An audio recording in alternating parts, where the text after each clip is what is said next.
बड़ी खबर आपको बता दें, महाराष्ट्र विधानसभा चुनाव को लेकर ये बड़ी खबर है। चुनाव से पहले ही निर्वाचन आयोग ने महाराष्ट्र की पुलिस महानिदेशक यानी डीजीपी रश्मि शुक्ला को तत्काल प्रभाव से स्थानांतरित यानी कि ट्रांसफर करने का आदेश दिया है।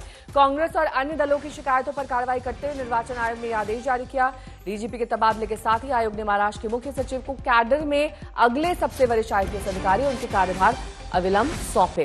मुख्य सचिव को महाराष्ट्र के डीजीपी के रूप में नियुक्ति के लिए पैनल बनाकर भेजने के लिए 24 घंटे की मोहलत दी गई है, यानी मंगलवार दोपहर 1 बजे तक 3 आईपीएस अधिकारियों का पैनल भेजने का निर्देश दिया गया है।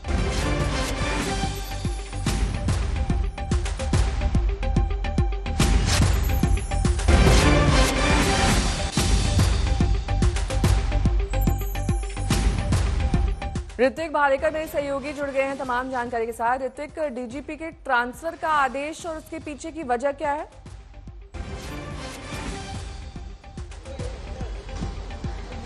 जी बिल्कुल, देखिए रश्मि शुक्ला एक विवादित पुलिस अफसर रही है। उन पर फोन टैपिंग के आरोप विपक्ष ने लगाए हुए थे। कई विपक्षी नेता, फिर वो नाना पटोले हो, संजय राउत हो, नवाब मलिक हो, इनके फोन टैपिंग के आरोपों की चलते उन पर कार्रवाई भी हुई थी। हालांकि जांच भी चल रही थी, लेकिन जैसे ही महायुति की सरकार आई उन्हें क्लीन चिट दी गई और फिर एक बार डीजीपी के तौर पर वो महाराष्ट्र में सेवा में दाखिल हो गई। इसको लेकर चुनाव आयोग को लगातार शिकायत की जा रही थी विपक्षी नेता से और नाना पटोले से, जिसको लेकर आज आखिरकार इलेक्शन कमीशन ने अब डायरेक्शंस दिए हैं कि रश्मि शुक्ला का तबादला किया जाए। ना सिर्फ इतना, लेकिन 3 senior most IPS officers Maharashtra के, उनकी एक लिस्ट भी जारी कर दी जाए। मुख्य सचिव को बताया गया है कि कल दोपहर तक ये जो लिस्ट है वो दी जाए और इन्हें नियुक्ति के तौर पर तुरंत यहाँ पर कार्यरत किया जाए। अब देखना यह है कि कंप्लायंस रिपोर्ट के बाद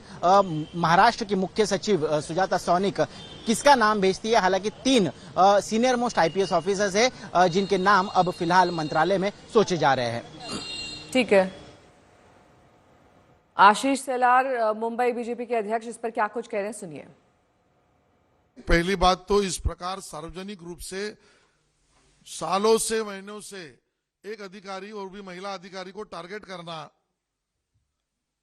टॉर्चर की तरफ लेके जाना,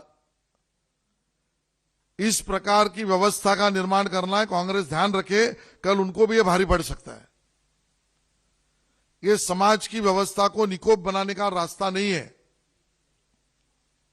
और दूसरी बात, एक बार कांग्रेस और उबाटा सेना तय कर ले, आज चुनाव आयोग ने अगर उनकी मांग पर शुक्ला जी का ट्रांसफर किया है तो चुनाव आयोग निष्पक्ष है कि नहीं, आज है और कल नहीं, ऐसा नहीं हो सकता। मेरे मन का होगा तो निष्पक्ष, मेरे मन का नहीं होगा तो पक्षपाती। ये नौटंकी बंद करे, ये दोगलापन कांग्रेस उबाटा बंद करे, ये हमारा कहना है। देखिए, राज्य के पुलिस महासंचालक रश्मि शुक्ला के बारे में बहुत गंभीर आरोप है। 2019 में जब हमारी सरकार बंद रही थी तो यही पुलिस महासंचालक या डीजी रही उस वक्त, जो सीधे सीधे भारतीय जनता पार्टी के लिए काम कर रही थी। हमारे सभी के फोन टैपिंग करके हम क्या करने जा रहे हैं उस बारे में वो देवेंद्र फडणवीस को पूरी जानकारी दे रही थी, फोन टैपिंग कर रही थी। मेरा फ़ोन, शरद पवार साहब का फ़ोन, उद्धव जी का फ़ोन, नाना पटोले जी का फ़ोन, सबके फ़ोन टैप कर रहे थे। हमने ये कहा कि उनको उसके हाथ में चुनाव नहीं देना चाहिए। तब चुनाव आयोग ने कहा कि हमको अधिकार नहीं है, ऐसे कैसा हो सकता। लेकिन उसी वक्त झारखंड के डीजी को बदल दिया, वो अधिकार में है, लेकिन रश्मि शुक्ला को बदलना आपके अधिकार में नहीं है। ये कौन सा खेल चल रहा है? ये महाराष्ट्र का चुनाव पुलिस दबाव तंत्र के ऊपर चल रहा है और उसके सूत्रधार रश्मि शुक्ला जी है।